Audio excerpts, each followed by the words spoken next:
안녕하세요. 책 읽어주는 에셀 강미경입니다.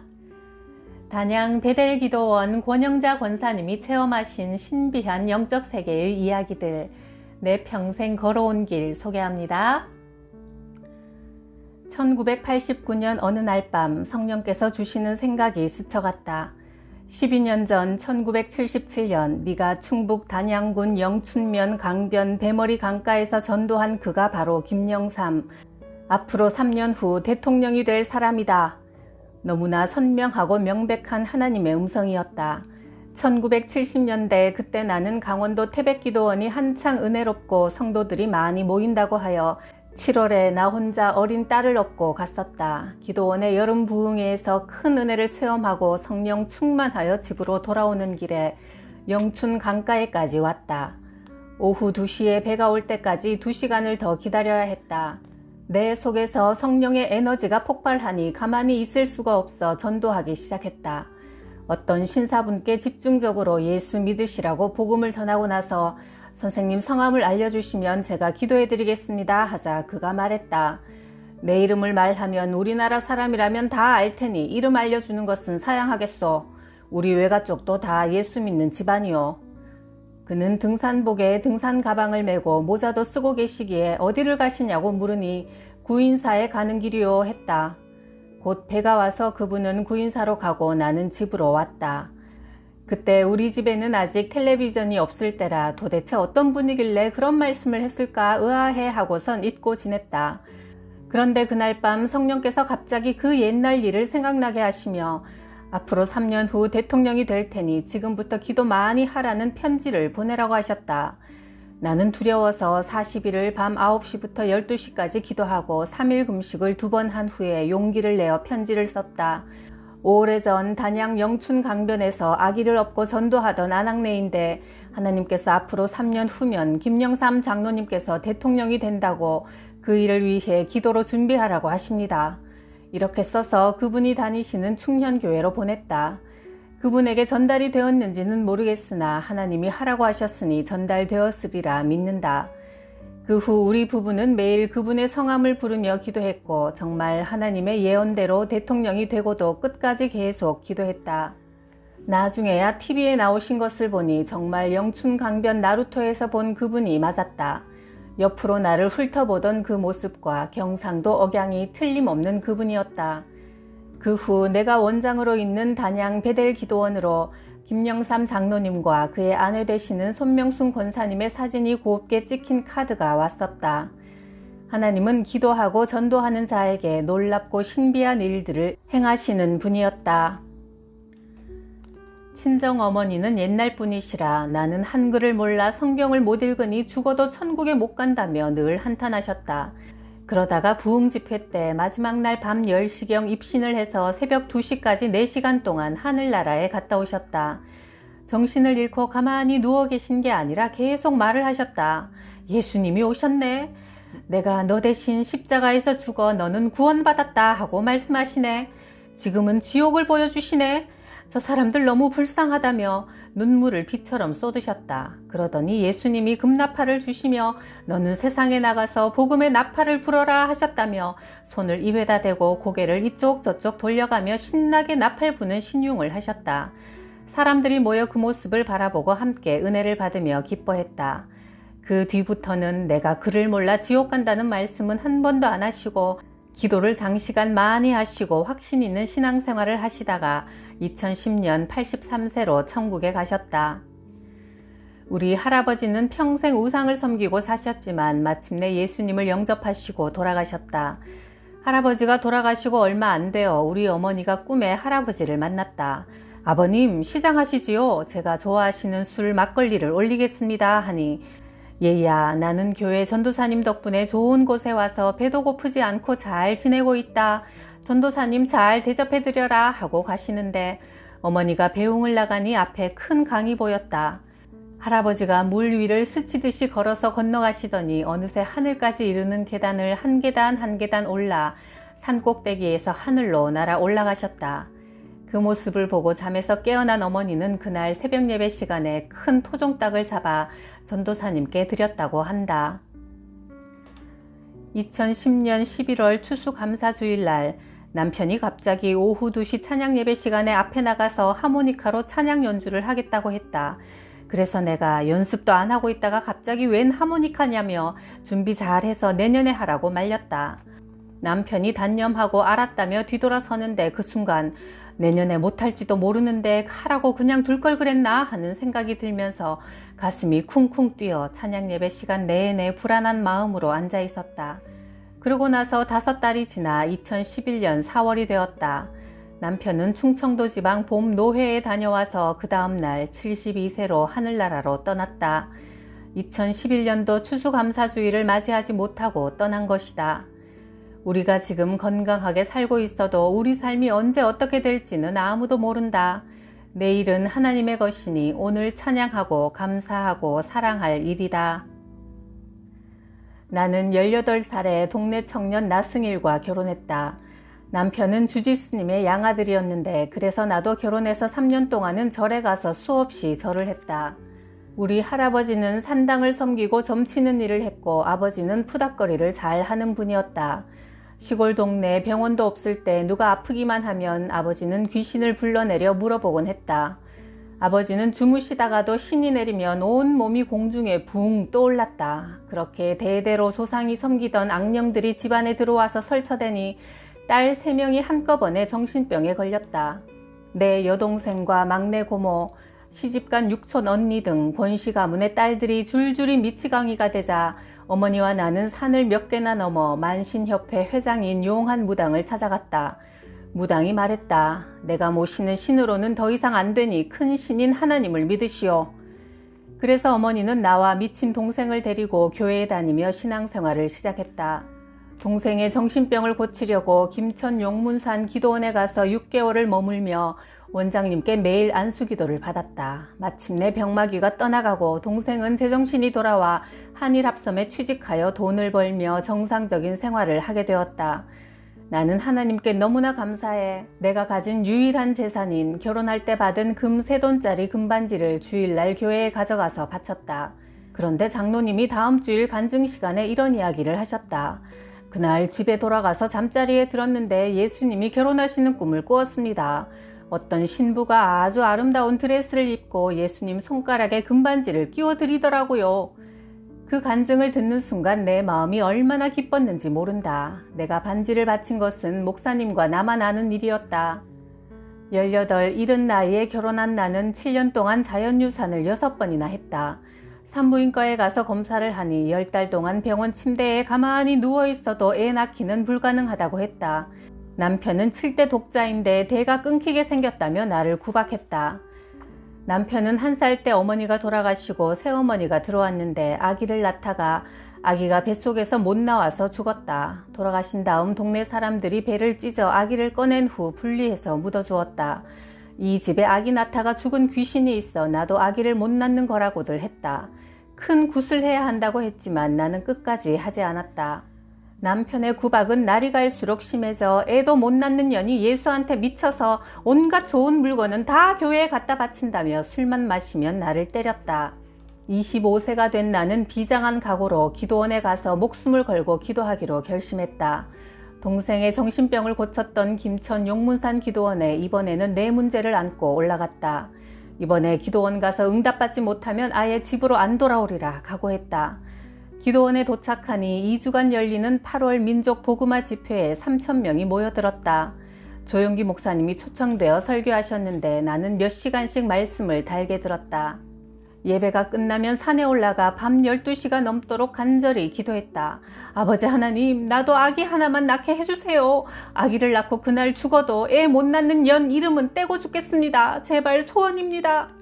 4일째 되던 날 하나님의 성령이 내게 임했다. 세미한 음성을 들려주셨다. 사랑하는 딸아, 내가 너에게 아들을 줄 것이다. 안심하여라. 하나님의 임재가 내 온몸을 감싸는 그 느낌에 나는 목이 터져라. 하나님 감사합니다. 아버지 감사합니다. 하면서 일어나 덩실덩실 춤을 추었다. 기차를 타고 집으로 오면서 기차 안에서도 계속 전도했다. 가슴이 뜨거워 가만히 앉아 있을 수가 없었다. 남편에게 당당히 선포했다. 이번에는 유산이 되지 않고 딸도 아닌 아들을 주신다고 하나님께서 내게 응답해 주셨어요. 그 응답은 정말 이루어지기 시작했다. 몇 달이 지나자 내 배가 불러오기 시작하더니 드디어 결혼 7년 만에 첫 아들이 태어났다.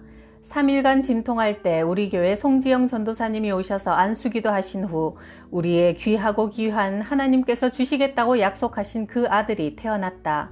동네 아줌마들이 담벼락에 와서 듣고 있다가 아기 울음소리가 나자 동네로 뛰어가 기쁜 소식을 퍼뜨렸다. 온 동네의 경사였다. 빨랫줄에 아기 기저귀를 널어놓은 걸 보면 너무나 신기해서 마음이 울렁거렸다. 정말 우리 빨랫줄에도 기저귀가 널릴 날이 오는구나. 그때의 행복감을 잊을 수가 없다. 교회에서 겨울에 부흥회를 했는데 나는 새벽이고 낮이고 아기를 데리고 열심히 참석했다. 마지막 날 아침 집에 돌아와서 아기가 너무 큰 소리로 울어대자 늦잠을 자던 남편이 야, 부흥회인지 뭔지에 일주일이나 미쳐서 돌아다니더니 애는 왜 이렇게 우냐? 나에게 버럭 화를 내며 벌떡 일어나 발로 나를 짓밟으려고 발을 치켜들었다. 그 순간 내 입에서 벼락을 치는 듯한 큰 소리가 나도 모르게 터져나왔다. 이 악하고 독사보다 더 독한 놈아, 네가 잘나서 내 여종을 너에게 준 줄 아느냐? 언제까지 사랑하는 내 딸을 멸시하고 천대할 것이냐? 내가 오늘이라도 네 놈을 죽일 수도 있다. 이 악독한 마귀야, 회개하라. 정신을 차리고 보니 남편은 혼이 나간 사람처럼 한 다리를 치켜든 채 망부석이 되어 있었다. 아들이 두 돌이 되어 말을 막 배울 때였는데 아들이 와서는 엄마 찬송해, 아빠도 교회 가 했다. 그날 밤 남편이 꿈을 꾸었다. 하늘에서 소낙비가 방으로 막 쏟아져서 내가 물속에 잠겨 죽을 지경이었어. 눈을 뜨고 하늘을 보니 하얀 옷을 입은 할아버지가 너는 왜 그렇게 나를 핍박하느냐 하고는 사라졌어. 깜짝 놀랐겠는데 너무 두렵고 무서웠어. 그 후 남편은 나를 따라 교회에 나오기 시작했다. 주일날만 되면 머리 감고 면도하고 제일 좋은 옷으로 갈아입고 교회 맨 앞자리에 가서 무릎을 꿇고 정성스럽게 예배드렸다. 교회 나가기 시작하면서 제사를 안 지내고 추도 예배를 철저하게 지켰다. 세월이 흘러 둘째 딸이 태어났다. 딸이 4살쯤 되었을 때 소꿉놀이하며 같이 놀던 친구가 얇은 비닐 과자 봉지를 똘똘 말아 딸의 코 안 깊숙이 집어넣은 모양이다. 아이가 밤에 코가 막혀 잠을 자지 못하고 숨도 제대로 쉬지 못했다. 약국에서 축농증 약을 한 달치를 지어 먹여도 차도가 없었다. 딸 코는 날로 심해져 누런 콧물이 나오고 콧등이 붉게 부어올랐다. 남편이 딸을 위해 기도하던 중 빼라 빼라 하는 소리가 계속 들렸단다. 그게 무슨 말일까 생각하며 병원에 딸을 데려가니 의사가 기계를 코에 넣어 무엇을 꺼냈는데 옛날 과자인 라면땅 비닐종이었다. 의사는 살에 달라붙어 있는 그 비닐을 집게로 꺼내 아빠에게 보여주면서 에구 참 미련하기도 하지 하며 야단을 많이 쳤다고 한다. 어느 주일 새벽 기도를 하는데 내 눈앞에 환상이 보였다. 하늘에서 하얀 칼이 내려오더니 이옥순 집사님의 시어머니의 등을 반으로 가르자 시어머니가 쓰러졌다. 그날 오후 5시 이옥순 집사님의 시어머니가 중풍이 와서 몸의 반쪽이 마비되어 쓰러지더니 5일 만에 세상을 떠났다. 주일날 장례식을 치르는데 동네 사람들은 갑자기 사람이 죽으면 귀신의 후환이 무섭다며 혼을 걷어내는 구판을 벌였다. 유명한 무당들이 와서 요란하게 굿을 하자 교인들도 거의 다 구경하러 갔다. 나도 집사님들과 굿 구경을 가보니 무당들이 죽을 힘을 들여도 굿이 전혀 안 되고 있었다. 예수 믿는 사람들이 많아서 그런지 굿이 안 되니 무당이 애원을 했다. 아이고 산신령이고 하나님이고 가네. 제발 신이시여 좀 내려주십시오. 오늘 내가 개망신을 당하게 생겼소. 그러다가 정말 무당이 든 신장대가 흔들리기 시작하자 갑자기 내 가슴이 뜨거워지더니 얼굴이 빨갛게 달아오르고 내 입에서 벼락치는 소리가 터져나왔다. 내가 이 가정을 만세전에 택하였고 내 딸을 내가 때가 되어 데려갔는데 어찌하여 너는 하나님을 거역하느냐? 다들 놀라서 물기 얹은 듯 조용해지자 무당이 말했다. 하나님 감사합니다. 어차피 굿도 안 되는데 하나님의 신이라도 내려주시니 감사합니다. 내가 당당하게 그 마당을 나오는데 하나님의 성령이 얼마나 기뻐하시는지 내 입에서 웃음이 쉬지 않고 나왔다. 집에 와서 마을 이장이던 남편에게 방금 있었던 일을 이야기하니 이제 당신이 이장해 했다. 조금 있으니 집사님들이 우리 집 문을 막 두드렸다. 나가보니 싱글벙글하며 말했다. 희수 엄마 너무너무 잘했어. 굿을 주관했던 예수 안 믿는 그 집 큰아들이 굿상을 다 엎어버리면서 동네 희수 엄마는 그렇게 잘하는데 당신들은 큰돈 받고 밤새도록 지랄을 해도 이 꼴이 뭐냐고 화를 내는 걸 보고 오는 길이야. 우리는 하나님의 큰 역사하심을 체험하게 되어 기뻐했다. 이옥순 집사님 둘째 아들이 고3 때 야구를 하다가 야구공에 머리를 맞아 쓰러졌다. 이옥순 집사님이 간절히 기도하니 하나님께서 아들을 주의종으로 쓰시겠다며 신학을 하라고 하시는데 자기는 끝까지 아들을 신학교에 보내고 싶지 않다고 했다. 주의종들은 고생만 죽도록 하고 평생 가난하니 귀한 아들을 주의종을 시킬 수는 없다고 했다. 내가 사모님과 둘이 그 집에 신방을 갔는데 기도가 술술 나왔다. 네가 하나님의 뜻에 순종치 않고 마음을 강팍히 하면 네 아들 우상을 내가 데려갈 것이다. 그러자 이옥순 집사는 마침내 아들을 신학대학 보내서 주의종으로 바치겠다고 결심하고 온 교회 성도들과 목사님을 초대해 예배를 드리고 음식도 잔치집처럼 준비해서 대접하며 하나님께 영광을 돌렸다. 그 아들은 결국 목사가 되어 군목회를 했다. 주일이면 군부대 세교회를 다니며 예배를 인도했다. 큰아들도 한양대학 나와서 좋은 회사에 취직해 직장생활 잘 하더니만 사명을 받고 신대원을 다시 가서 공부를 마치고 목사님이 되어 청주에서 목회한다. 하나님은 이 가정을 만세전에 택한 가정이라고 나를 통해 말씀하시더니 결국 이 가정의 두 아들을 다 주의 종으로 삼으셨다. 이런 일들이 있자 동네 사람들은 예수를 믿으려면 희주 엄마처럼 믿어야 한다며 나를 보고 예쁜 아줌마라고 불렀다. 내 동생 권주식 목사가 40일 금식을 마친 후 1983년 우리 교회 부흥회 강사로 모셨다. 첫 시간부터 은혜가 넘쳤다. 밤나무 과수원을 운영하는 최현진 집사가 딸만 둘이라 아들 낳기를 갈망하고 있었다. 아들 잘 낳게 하는 약을 지으러 한의원에 간다는 소식을 듣고 나는 그 약값을 하나님께 드리고 부흥회에 참석해 은혜를 받으라고 권했다. 최 집사는 감사헌금 봉투에 아들 낳기를 원합니다 기도 제목을 썼는데 강사 목사님이 설교를 마치고 뜨겁게 안수기도를 해주었다. 그 후 10개월이 지나 최 집사의 배가 남산만해졌다. 아기를 낳을 때 그 남편도 아내 발목을 붙잡고 기도가 응답되어 아들이 나오길 간절히 기다렸다. 그런데 허망하게도 딸이 나오는 게 아닌가. 최 집사가 아들이에요? 물으니 남편은 힘없는 목소리로 또 딸이요 했다. 그런데 잠시 후 또 진통이 오더니 아기가 한 명 더 나왔다. 그렇게나 기다리던 아들이었다.